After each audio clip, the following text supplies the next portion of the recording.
샬롬! 한 주간 잘 지냈나요?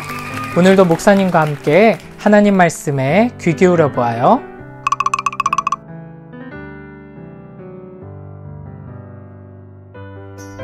먼저 지난 시간에 배운 내용들을 복습해 볼까요? 예수님께서는 우리를 대신해 십자가에 달려 죽으셨어요. 그리고 3일 만에 부활하셨죠. 그리고 예수님께서는 40일 후에 제자들에게 증인이 되라고 말씀하시면서 하늘로 올라가셨어요. 그리고 약속하신 대로 누구를 보내주셨죠? 맞아요. 성령 하나님을 보내주셨어요. 오순절에 함께 모여서 성령 하나님을 기다리고 있던 제자들에게 성령 하나님께서 불처럼 오셨어요. 그러자 제자들은 한 번도 배운 적이 없는 외국말을 엄청 잘하게 되었고 용감하게 예수님에 대해 전할 수 있게 되었어요. 제자들은 많은 사람들에게 예수님의 십자가와 부활에 대해 말했어요. 어느 날에는 베드로가 복음을 전하자 한 번에 3,000명이나 되는 많은 사람들이 예수님을 믿게 되었어요. 이렇게 예수님을 믿는 사람들이 모여서 예루살렘 교회를 이루게 되었어요. 교회는 건물이 아니고 예수님을 믿는 사람들이 바로 교회라고 그랬죠? 예루살렘 교회는 매일매일 함께 모여서 하나님의 말씀을 배우고 찬양하고 기도하며 예배드리고 많은 사람들에게 예수님을 전하고 가난하고 어려운 사람들을 도와주면서 사랑을 실천했어요. 이런 모습을 보고 많은 사람들이 예루살렘 교회를 칭찬했고 예수님을 믿는 사람들은 점점 더 많아졌어요. 오늘은 교회가 어떻게 복음을 전하고 어떻게 가난하고 어려운 사람들을 도와줬는지 베드로와 요한을 통해서 들어보아요. 여기는 예루살렘 성전 앞이에요. 성전 문 앞에는 걷지 못하는 한 사람이 앉아 있었어요. 이 사람은 사고가 나서 다리를 다친 게 아니고 처음 태어날 때부터 걸을 수가 없었어요. 걸을 수가 없으니까 일도 할 수 없고 원하는 곳에 마음대로 갈 수도 없었어요. 그래서 다른 사람들이 이 사람이 많이 지나다니는 성전 문 앞에 데려다 놓은 거예요. 여기서 걷지 못하는 사람은 사람들을 향해서 이렇게 말했어요. 저 좀 도와주세요. 저는 걸을 수가 없어서 일을 할 수도 없고 돈을 벌 수도 없어요. 저에게 돈을 조금 나눠주세요. 저에게 먹을 걸 나눠주세요. 걷지 못하는 사람은 이렇게 매일매일 성전 문 앞에 앉아서 사람들에게 도와달라고 외쳤어요. 여기 예수님의 제자 베드로와 요한이 있어요. 베드로와 요한은 기도하기 위해 성전으로 올라가고 있었어요. 그런데 그때 걷지 못하는 사람 앞을 지나가게 되었죠. 걷지 못하는 사람은 베드로와 요한을 향해서도 도와달라고 외쳤어요. 저 좀 도와주세요.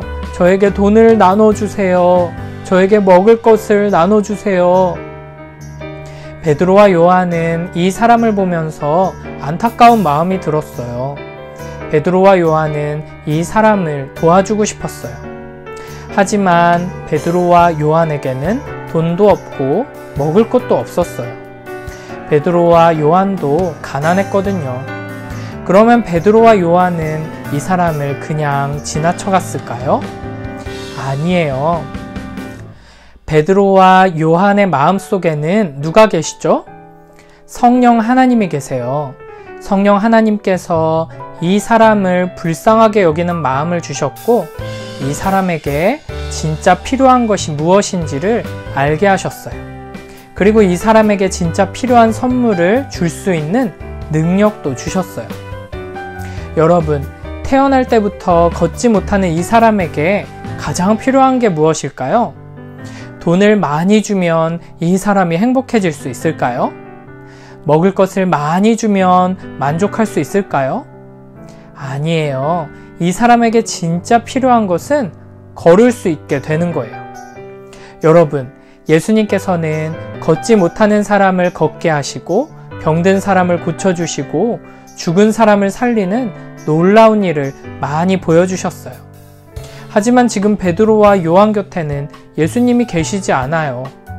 그러면 어떻게 이 사람을 도와줄 수 있을까요? 베드로와 요한에게는 돈도 없고 먹을 것도 없지만 성령 하나님께서 함께 계셨어요. 베드로와 요한은 성령 하나님의 능력으로 예수님께서 하셨던 놀라운 일을 할 수 있었어요.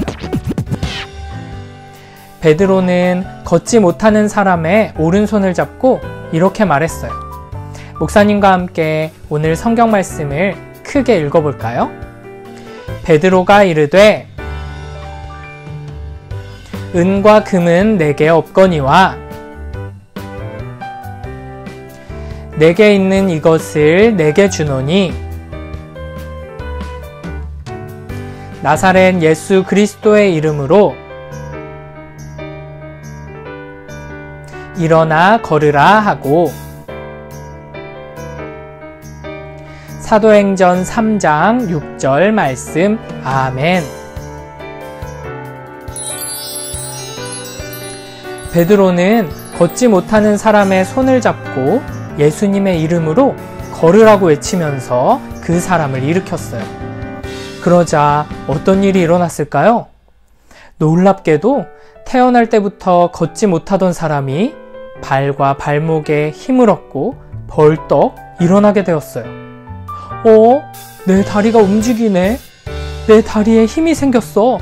와, 이제 걸을 수 있다. 이게 어떻게 된 일이지? 와, 이제 뛸 수도 있다. 하나님 감사합니다. 하나님 감사합니다. 태어날 때부터 한 번도 걷지 못했던 사람이 갑자기 일어나서 걷고 뛰면서 하나님을 찬양하기 시작했어요.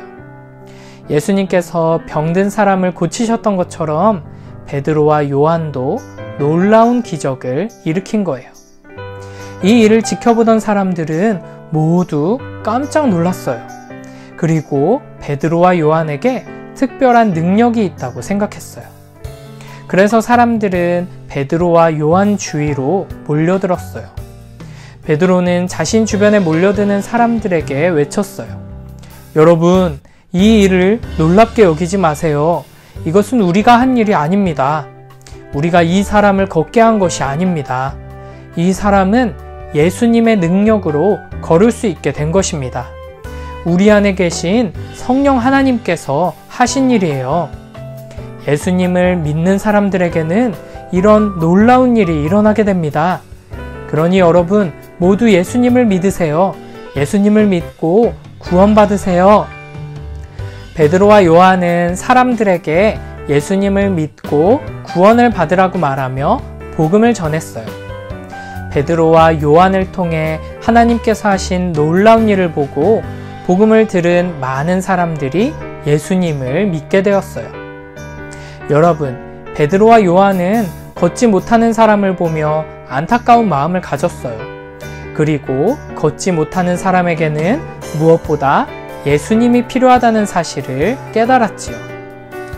또 베드로의 외치는 말과 내민 손을 통해 태어날 때부터 걷지 못하던 사람이 걷게 되었어요. 베드로는 놀라운 일을 보고 모여든 수많은 사람들 앞에서 용감하게 복음을 전했어요. 여러분, 베드로와 요한이 이렇게 할 수 있었던 힘과 능력은 어디서 온 것일까요? 하나님께서 성령님을 통해 힘과 능력을 주셔서 예수님처럼 놀라운 일을 할 수 있었던 거예요. 하나님께서는 우리에게도 성령 하나님을 선물로 주셨어요. 성령 하나님을 마음에 모시고 살아가는 사람들은 이렇게 도움이 필요한 사람들을 도와주고 예수님처럼 놀라운 일을 행하고 용감하게 복음을 전할 수 있어요. 여러분, 여기 타이어가 있네요. 그런데 기름이 다 떨어져서 움직이지를 못하고 있어요. 지금 타이어에게 가장 필요한 건 무엇일까요? 돈을 많이 주면 움직일 수 있을까요? 힘내라고 응원해주면 움직일 수 있을까요? 아니죠. 지금 타요에게는 기름이 필요해요. 여러분, 여기 아기 상어가 있어요. 길을 잃어버려서 가족들을 찾고 있네요. 지금 아기 상어에게 필요한 것은 무엇일까요? 맛있는 간식을 주면 될까요? 멋진 장난감을 주면 될까요? 아니죠. 빨리 엄마 아빠와 가족들을 찾아줘야겠죠? 여러분, 이 세상 사람들에게 가장 필요한 것이 무엇일까요? 이 세상 사람들에게 제일 필요한 선물은 바로 예수님이에요. 예수님이 있어야 죄에서 구원받을 수 있고 영원한 생명을 얻을 수 있어요. 그러면 우리는 어떻게 예수님을 전해줄 수 있을까요? 우리가 예수님의 십자가와 부활의 기쁜 소식을 전하는 증인이 되는 방법은 우리 안에 계신 성령 하나님의 힘과 능력을 얻는 거예요. 성령 하나님 도와주세요 기도하면 하나님께서 힘과 능력을 주시고 지혜와 용기를 주셔서 우리는 예수님처럼 놀라운 일을 이룰 수 있고 용감하게 복음을 전할 수 있게 될 거예요. 오늘 성경 이야기 속에 베드로와 요한처럼 예수님을 모르는 사람들에게 멋지고 용감하게 복음을 전하는 복된 우리 모두가 되길 축복합니다. 함께 손 모으고 눈 감고 기도합니다. 하나님 아버지 감사합니다. 우리에게 예수님을 선물로 주셔서 감사합니다. 이 세상에는 아직도 예수님을 모르는 사람들이 많이 있습니다. 우리 안에 성령 하나님께서 힘과 능력과 용기를 주셔서 우리가 예수님을 전하는 증인이 될 수 있도록 축복해 주세요. 하나님께서 베드로와 요한을 통해서 일하셨던 것처럼 우리를 통해서 많은 사람들에게 복음을 전하고 영원한 생명을 전할 수 있도록 축복해 주세요. 예수님 이름으로 기도드립니다. 아멘.